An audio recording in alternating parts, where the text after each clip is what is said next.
తెలంగాణ నేతన్నలపై మోదీ సర్కార్ది రాజకీయ కక్షేనని మండిపడ్డారు BRS working president KTR. Sircilla mega powerloom cluster మంజూరు విషయంలో కావాలనే జాప్యం చేస్తున్నారని దుయ్యబట్టారు. 12 ఏళ్లుగా పదుల సంఖ్యలో సమావేశాలు, డజన్ల కొద్దీ లేఖలు రాసిన కేంద్రంలో చలనం లేదని ఫైర్ అయ్యారు. అర్హత లేని ప్రాంతాలకు వరాలిస్తూ అన్ని అర్హతలున్న సిరిసిల్లకు మొండిచేయా అని ప్రశ్నించారు. తెలంగాణ నుంచి బీజేపీ ఎంపీలు, కేంద్ర మంత్రులున్న మెగా క్లస్టర్ దక్కలేదని ధ్వజమెత్తారు. రాష్ట్రం నుంచి గెలిచిన బీజేపీ ఎంపీలు, కేంద్ర మంత్రులు కేవలం ఉత్సవ విగ్రహాల్లాగా మారారని మండిపడ్డారు. 10 ఏళ్ల బీఆర్ఎస్ ప్రభుత్వంలోనే మెగా క్లస్టర్ కోసం అన్ని ఏర్పాట్లు పూర్తయ్యాయని స్పష్టం చేశారు. రాష్ట్రంలో కాంగ్రెస్ పాలన వచ్చిన నాటి నుంచి చేనేత రంగం సంక్షోభంలో కూరుకుపోయిందని, మళ్లీ ఆత్మహత్యల వార్తలు వినాల్సి వస్తోందని కేటీఆర్ ఆవేదన వ్యక్తం చేశారు. ఈ కేంద్ర బడ్జెట్లోనైనా మెగా క్లస్టర్ ప్రకటన చేయాలని విజ్ఞప్తి చేశారు. ఈ మేరకు సిరిసిల్ల మెగా పవర్లూమ్ క్లస్టర్ జాప్యంపై కేంద్ర టెక్స్టైల్ శాఖ మంత్రి గిరిరాజ్ సింగ్కు కేటీఆర్ లేఖాస్త్రాన్ని సంధించారు.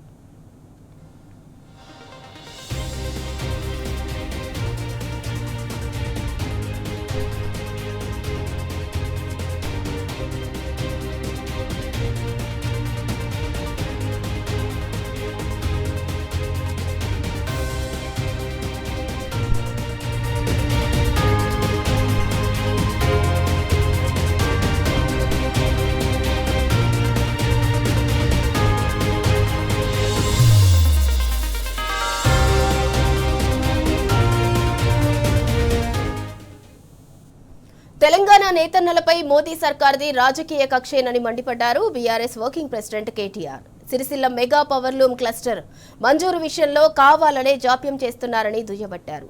12 ఏళ్లుగా పదుల సంఖ్యలో సమావేశాలు, డజన్ల కొద్దీ లేఖలు రాసిన కేంద్రంలో చలనం లేదని ఫైర్ అయ్యారు. అర్హత లేని ప్రాంతాలకు వరాలిస్తూ అన్ని అర్హతలున్న సిరిసిల్లకు మొండిచేయా అని ప్రశ్నించారు.